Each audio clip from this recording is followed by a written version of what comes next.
malamang may magtatanong dito na gaano ba talaga ka-determinado yung Amerika, especially yung mga puti, yung itong mga western countries po na to, para suportahan po yung Pilipinas. Maganda po yan, magandang tanong yan. Papaliwanag ko sa inyo mamaya yan. Kasi nakakuha po tayo ng kopya ng itong Defense Strategy 2022. Nakakuha po tayo ng kopya niyan. Mamaya, babalikan po natin yan mamaya.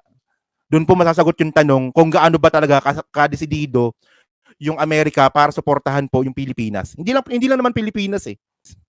So nung 2022, ito last year to, no. Ito galing ito mismo sa USA Department of Defense na ako nagulat talaga ako na walang yan to, na nakita ko pa to, naka-public pala itong dokumento po na to. Well, in my own opinion, no, dapat medyo secret to ng konti, no. Pero syempre, hindi naman sila maglalabas ng secret sobra. Malamang itong nilabas nila na to for the consumption of the public. Hindi, 2021 pa ata nangyari, no? Yung about sa AUKUS, yung America, UK, Australia treaty na apparently binigay po sa Australia yung pinaka-advanced nilang technology na nuclear submarine. That is part of the AUKUS, no? Pero ang nakakatuwa kasi dito mga kababayan, no? Dito po sa National Defense Strategy po ng Amerika noong 2022, actually, yung nabasa ko pa lang dito ata mga 4 na page pa lang kasi sobrang haba nito. 500 pages ata yung nakalagay dito eh. Pero sa unang mga page pa lang po mga kababayan, palagi po nila binabanggit po dito yung China. Actually, sa almost 5 pages pa lang po ata na nababasa ko, wala pong page doon na hindi po nababanggit yung China. Palagi po nababanggit po every page yung China. Introduction pa lang po kasi mga kababayan. Ito introduction pa lang nakalagay na to okay. The 2022 National Defense Strategy, NDS, sets forth how the US military will meet growing threats of two vital US national security interests and to a stable and open international system. It directs the department to act urgently to sustain and strengthen US deterrence with the People's Republic of China as the department facing challenge.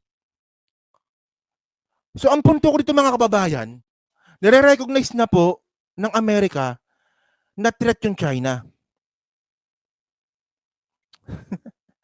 Actually, medyo nakakakaba to. Kasi mukhang kung hindi po talaga isang miscalculation lang po talaga dito sa bawat kilos ng bawat bansa na to, talagang puputok po talaga yung gera. Isipin niyo mga kababayan, ito for the consumption po ito ng public. Sinabi po ng Amerika on public na kailangan po nilang kumilos urgently para po sa China. So, kung yung tanong po natin dito kung hanggang saan ba tayo susuportahan ng China, ito na po yung kasagutan mga kababayan.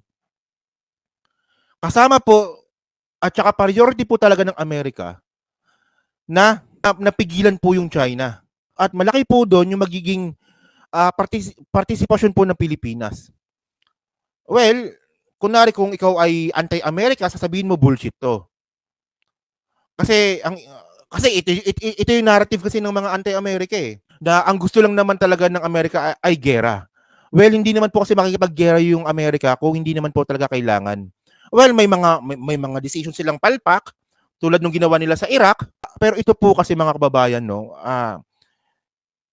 to be honest po, hindi po kikilos yung Amerika nang wala silang pakinabang.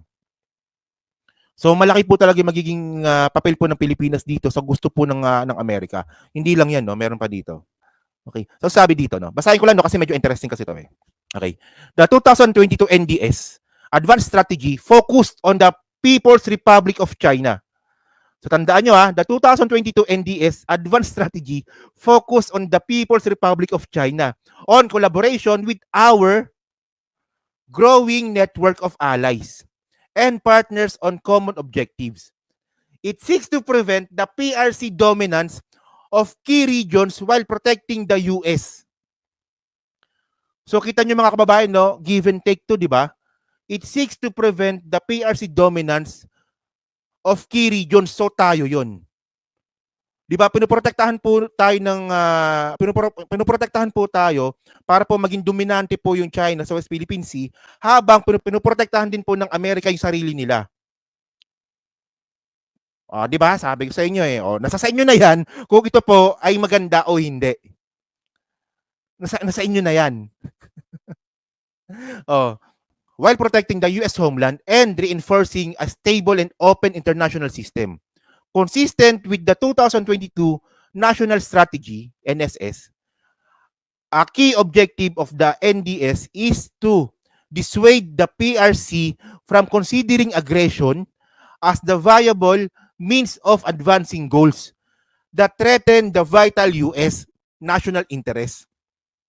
Conflict with the PRC is neither inevitable nor desirable.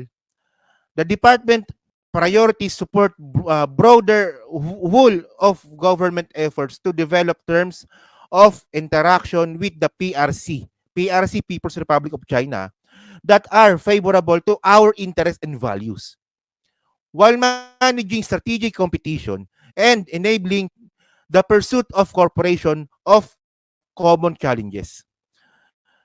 So mga kababayan po talaga, nakafocus po talaga yung Amerika sa China. Ayun na po yun. At ang sabi pa dito, ito yung malupit, we cannot delay. Okay, we cannot delay. So yung tanong kasi dito mga kababayan, kung hanggang saan tayo susuportahan ng Amerika, ito na po yung sagot. So ang punto kasi dito mga kababayan, no, kung hanggang saan tayo susuportahan ng Amerika, ito na po yung sagot dito. So malinaw po kasi dito mga ka-streetwise kung ano ba talaga yung pinaka-motibo ng Amerika kung bakit tayo tinutulungan pagdating po sa West Philippine Sea.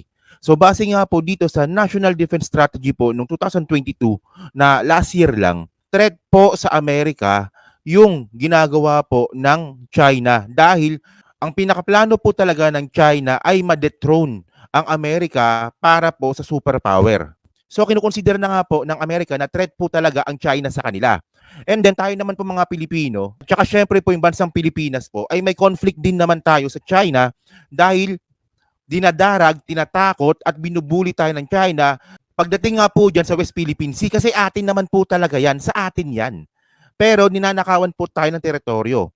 So ang punto kasi dito mga kababayan, malinaw naman po talaga, kaya tayo tinutulungan ng Amerika dyan po sa usapin po sa West Philippine Sea, especially sa China, kasi meron din po silang sariling interes. It is what it is. Ganyan po talaga yung sistema po ng politika sa buong mundo. Hindi naman po tayo tutulungan ng Amerika kung wala rin po silang sariling interes. So ang pinakapunto kasi dito mga kababayan, kailangan tayo ng Amerika, kailangan din natin yung Amerika. Dahil po sa iisa pong adhikain tungkol sa China. So kung tatanungin nyo ba ako kung okay ba to? Kung wala bang problema dito? Siguro po pag-uusapan po natin yan sa mga ibang video po na paparating. Pero sa ngayon po, kayo po yung gusto kong tanungin kung okay ba sa inyo yung ganitong klaseng sistema. Kasi ito po talaga yung sistema. Kaya tayo tinutulungan ng Amerika kasi meron din po silang sariling interest tungkol po dito pa sa China. Meron po talagang plano, meron po talagang gustong mangyari yung Amerika sa China. So, tulad nga po na sinabi ko po sa inyo, yung Amerika po talaga kasi give and take yan. Give and take yan. Kasi medyo sablay din kasi yung Amerika eh. Kasi kung naalala ninyo, nung 2012, humihingi na ng tulong si Pinoy, si Panot, sa Amerika. O, di ba? Tama, Mactan, di ba? Siguro alam mo to. Nung 2012, humihingi na po ng tulong si Panot sa Amerika. Yun nga lang, hindi sila nangialam. Kasi para sa kanila, hindi sila threaten. Wala pa eh. Wala pang threat sa kanila yung China nun eh. 10 years ago. Pero eventually, na-miscalculate po yung Amerika na talagang sinusuwag po talaga ng China kahit po mga kaibigan po nila. O, di ba? Na-content ko na ito nung nakaraang araw na pati po yung Russia sinusuwag po ng China. So, walang pakialam po yung China sa buong mundo, kundi sarili lang nila. Especially po, yung CCP na yan. So, ang sabi nito, yan ang gusto ko sa'yo bro. Hindi ka totally sold out sa US kasi considered mo pa rin yung historical flaws nito and ulterior motives. O, totoo naman talaga eh. Sabi ko sa inyo, alangan naman makapag-bullshitan ako sa inyo dito. Totoo naman yun eh.